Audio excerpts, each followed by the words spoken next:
Part 6, we're looking at indicators. Come on down with me and check out our different indicators. We're going to take a look from right to left. We're looking at bromothymol blue, phenolphthalein. Note their colors without any change.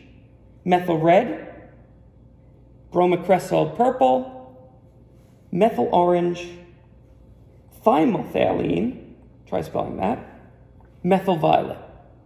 What we're going to do is in a dropper plate, we are going to put a little squeeze of 25% hydrochloric acid. That's going to be on the left in the green writing.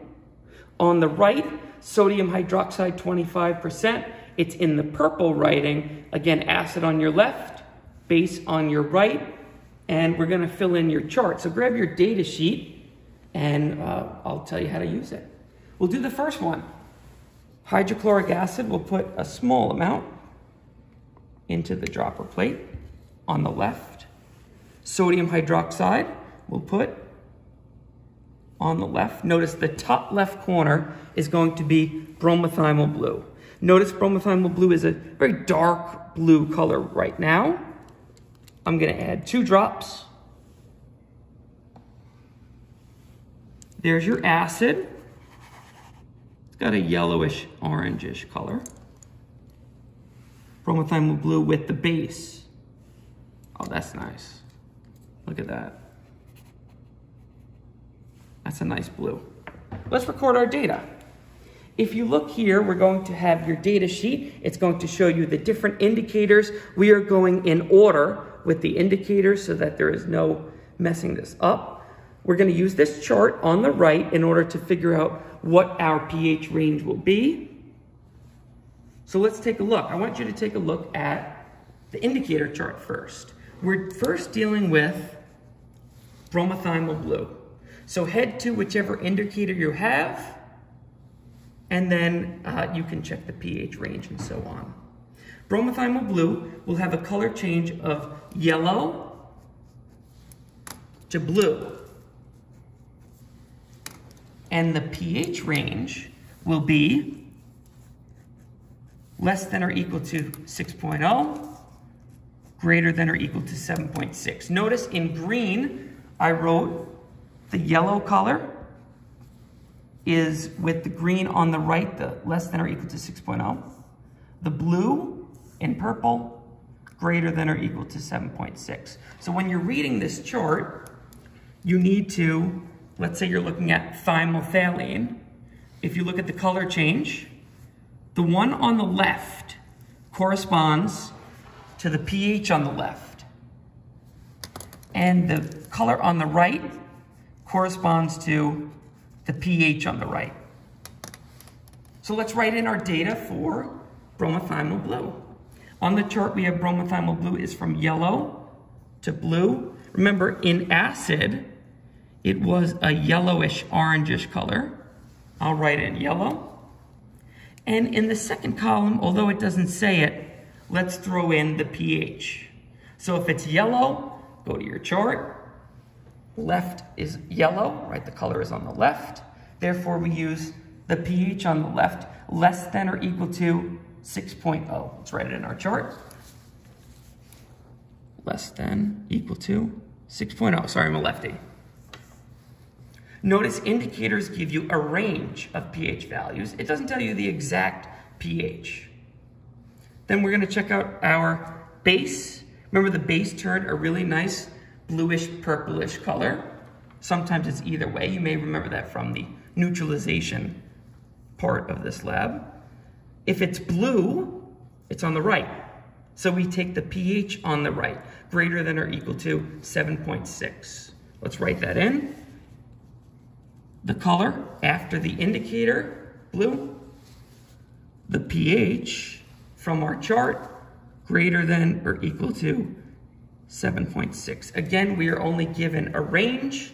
We are not given the actual pH like pH paper. Let's check out the rest of our indicators. We will fill in our table going from top to bottom. That was just a way for you to understand how to fill in the table. So I hope that was helpful. If not, check in with your lab instructor on exactly what to put in your different columns. Let's check out the other colors with our indicators and go from there. We did bromothymol blue. What we're going to do now is my favorite, phenolphthalein. We'll put in some acid on the left. Again, it's hydrochloric acid, HCl. On the right, sodium hydroxide, NaOH. And let's add phenolphthalein, my favorite. Okay. And you could kind of see what the pH will be based on your chart. Here's the acid. Well, I see that it just remained colorless. Here's your phenolphthalein. Notice it's a colorless. And that's for acid. Here comes base. This is my favorite. Here it comes. Oh yeah. Feel free to rewind and watch that again. I will. Phenolphthalein, that's going to be the middle name of my child. Phenolphthalein. Look at that. It goes from colorless to that pinkish color. When I learned it in college, I learned it as fuchsia. And so that's a lovely fuchsia color when we are in a basic environment. Let's keep going. I stayed too long on phenolphthalein. Sorry, I'm a fan. We're going to check out methyl red now. It starts out a really nice red color. Acid on the left. Base on the right. Missed the squeeze there. Methyl red with acid.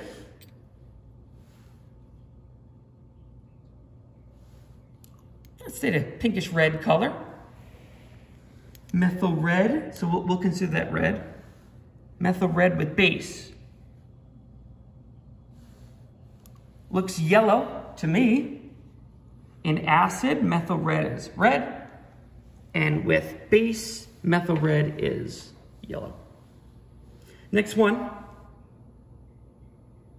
Bromocresol purple. We have, let me add acid first. That'd be a good idea. Doctorate is not in common sense. With acid and base, here it is in acid. I'm seeing that as an orangish color. It's indicated as yellow on your table, so we'll call it a yellow-orange. Oh yeah. As the name of the indicator it kind of says, it's a purplish color. I added a little bit too much, so that's why. If you want to check it out one more time, maybe, here's a bonus. Let's get our money's worth. We'll do only one drop. Very dark, rich purple. That's nice. All right. Next indicator will be methyl orange. Here's a little bit of acid. Here's a little bit of base. Methyl orange typically changes from red to yellow between 3.2 and 4.4. Methyl orange with an acid. That's a really nice red color, isn't it? Methyl orange with base. Looks yellowish to me. Here's methyl orange with the acid red with the base yellow. Two more to go.